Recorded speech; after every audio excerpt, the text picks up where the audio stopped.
Thanks for joining our webinar today. My name is Adam Lee from PEI, a Microsoft Gold partner servicing customers throughout the United States. This is one of a series of short webinars on a variety of topics surrounded by buzz. Today, we'll be discussing Windows 7 going end of life on January 14th, 2020, and what this means for your organization. We will also be talking Windows 10, migration projects, and things to consider based on our experience. To help talk about Windows 7, we thought it'd be best to team up with Microsoft to address major questions we're hearing from our clients. PEI works hand in hand with Microsoft on many major projects to ensure that we are providing the right solutions for our customers' needs. We've got Kevin Martins here with us today. Kevin is a partner technical architect in the Modern Workspace division at Microsoft. Thank you so much for being here with us today. Thank you for having me on today. So Kevin, let's kick it off. Windows 7 has been around for ages and is now going end of life. What does all this really mean? Adam, that is a great question. Let's go back in time just a bit. Windows 7 was launched in late October 2009 in its general availability format. This version of Windows was launched to replace Windows Vista and quickly outgrew the number of Vista deployments.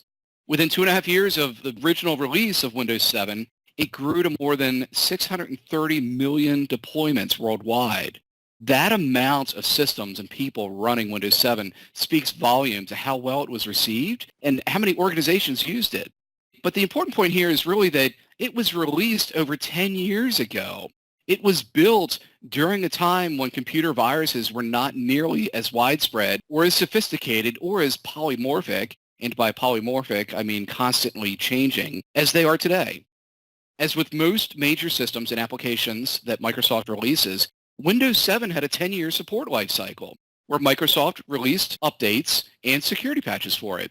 But the support lifecycle has now ended, and that is what we call Windows 7 end of life. That last date of updates and security patches happens on January 14th, 2020. So Kevin, one of the big questions we're getting from our clients is what the risks are for organizations that are staying on Windows 7. So Adam, there's a good number of risks, but let me put it in the simplest terms. If you are not on the latest operating system of anything, your phone, your iPad, your computer, whatever it could be, you're not receiving the updates, and now you're at risk. You may receive ransomware. You could get malware. You could get many other types of infections, computer infections, that Windows 7, again, was never designed to defend against. This is similar to your Android phone or your iPhone.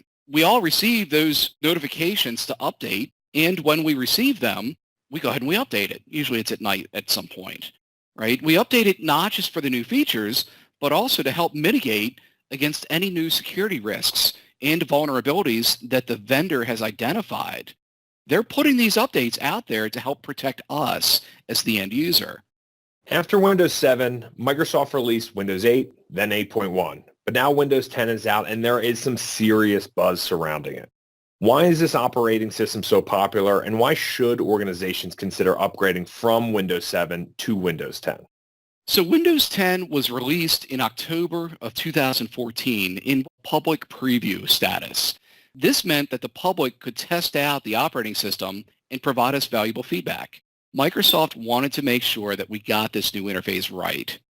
Almost a year later, in July 2015, Windows 10 was officially released as the next big operating system from Microsoft. By December 2019, there were over 900 million devices running Windows 10 globally. Adam, that's almost 1 billion systems running this operating system. That's incredible. That's insane. Windows 10 came with a beautiful new interface, one that was refined by almost a year of that public testing and feedback from a lot of different test users out there. It also came with the latest security enhancements, prompting many to look more closely at it and deploy it very quickly. For example, the United States Department of Defense evaluated and determined the new patching and security features found in Windows 10 strengthened their cybersecurity posture so much that they ordered it into a rapid deployment. They deployed over 4 million of these systems within a year and a half of Windows 10 being released. That's how strongly they felt about it. Organizations today are now migrating to Windows 10 not only for the security benefit, but out of compliance concerns. They need to make sure that their security posture complies with HIPAA regulations in the healthcare industry? For the finance industry, how about Sarbanes-Oxley? What about the European Union's GDPR privacy regulation?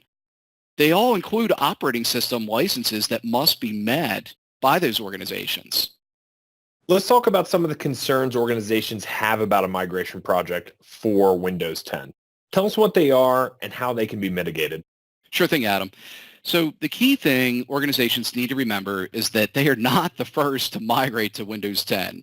Like I mentioned, there are close to 1 billion systems now on Windows 10, many of whom have blazed this trail, this migration trail, way before them.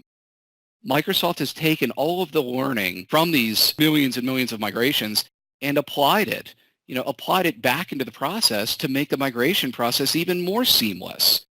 They want you to migrate and have done a lot of work to make the process as smooth as possible for you and your users in your organizations. Some of the more common concerns, let's talk about a few of them. One of them that comes to us is I have older applications that are not compatible with newer operating systems, such as I might have an older application, it's business critical, running on Windows 7. I've been told many, many times that it's not available to run on Windows 10. How is that handled? Again, Microsoft wants you to move forward with a Windows 10 migration. We offer a service that's typically at no cost to help identify those types of applications, and we'll actually help you mitigate those.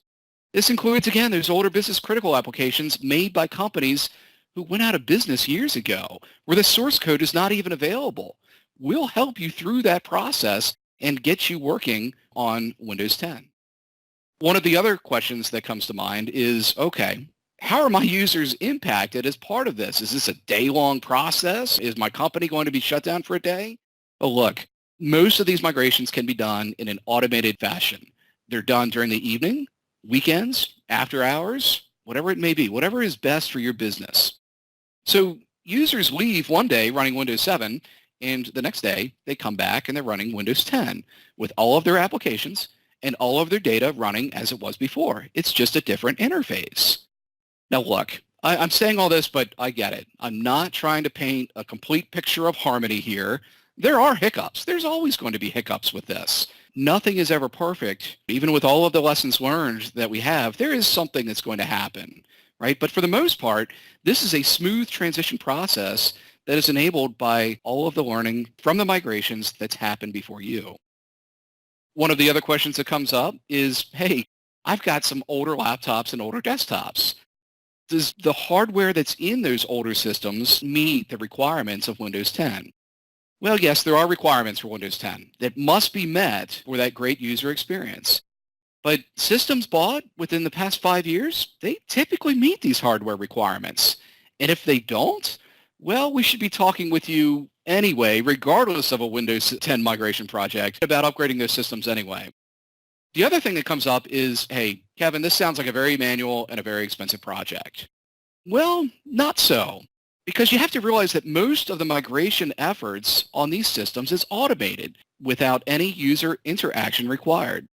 Each machine may take up to an hour or more to complete the upgrade, depending on the system hardware capabilities.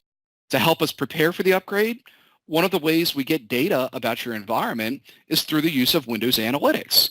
This is valuable data that's used to identify existing hardware capabilities and those software incompatibility issues. This is so automated upgrades have a much higher chance of success. So Adam, we've talked about Windows 7, we talked about Windows 10, and we talked about some of the common questions that people bring to Microsoft for this type of migration project.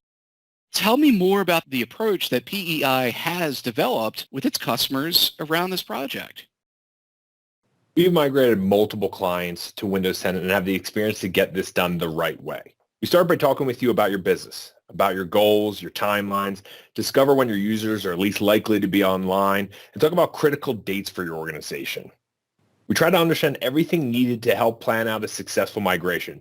But more importantly, we want to work to understand more about your organization and how this is going to benefit you.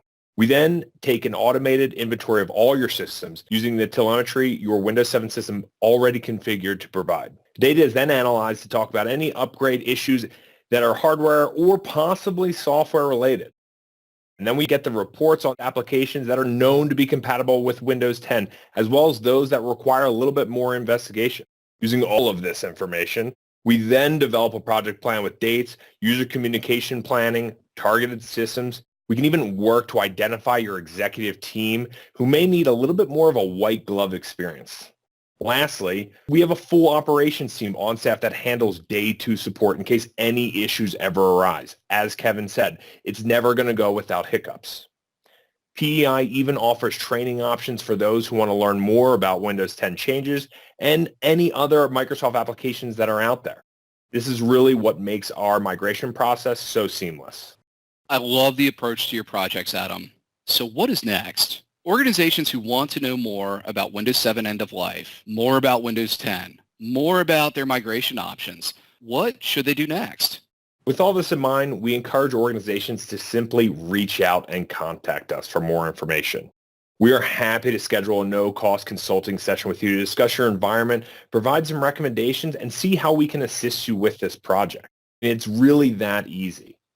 With that said, let's wrap this up for today. On behalf of Kevin and I, Kevin, thank you very much. And from PEI, we thank you for listening. Contact us if you have any questions.